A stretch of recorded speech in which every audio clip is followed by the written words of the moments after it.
என் பெயர் எஸ். ஆஃபிலா பேகம்.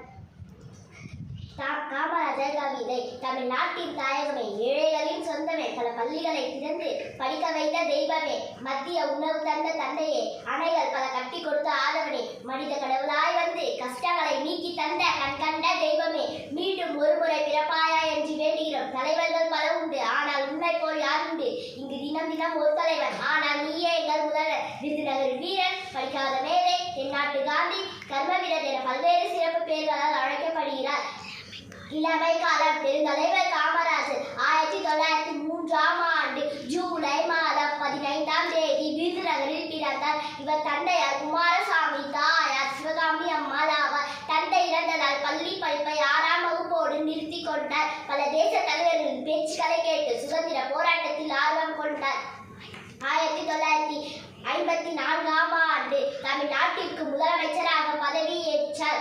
கல்வி பணி. பள்ளி மாணவர்களுக்கு மதிய உணவு வழங்கும் திட்டத்தை அறிமுகப்படுத்தினார். இலவசமாய் தொடக்க கல்வி கற்கும் சட்டத்தை கொண்டு வந்ததால் கல்வி கற்பிறந்த காமராஜர் என அழைக்கப்பட்டார்.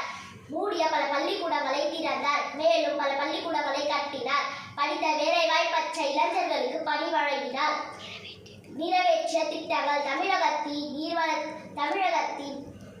நீர்வளத்தை பெருக்க மின்சாரத்தை பெருக்கினார். பல அணைகளை கட்டினார். அணைகள் மூலம் கிடைத்த நீர்வளத்தை வைத்து மின்சாரத்தை பெருக்கினார். பல புதிய தொழிற்சாலைகளை உருவாக்கினார். அரசு ஓய்வூதியம், வைப்பு நிதி, காப்புறுதி ஆகிய முப்பெரு திட்டங்களை கொண்டு வந்ததால் அவரது ஆட்சி காலத்தில் 9 நீர்ப்பாசன திட்டங்களை நிறைவேற்றினார். முடிவுரை. ஒப்பற்ற தலைவர் காமராஜர் காந்தி ஜெயந்தி அன்று 1975 அக்டோபர் 2ஆம் தேதி இயற்கை எழுதினார்.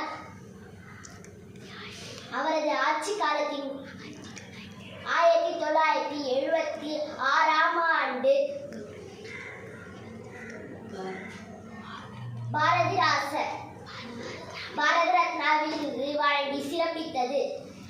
தான் மறைந்தாலும் தன்னுடைய செயல் மற்றும் பண்புகளால் அழியாது மக்களின் மனங்களில் வாழ்ந்து கொண்டிருக்கிறார் காமராஜர்.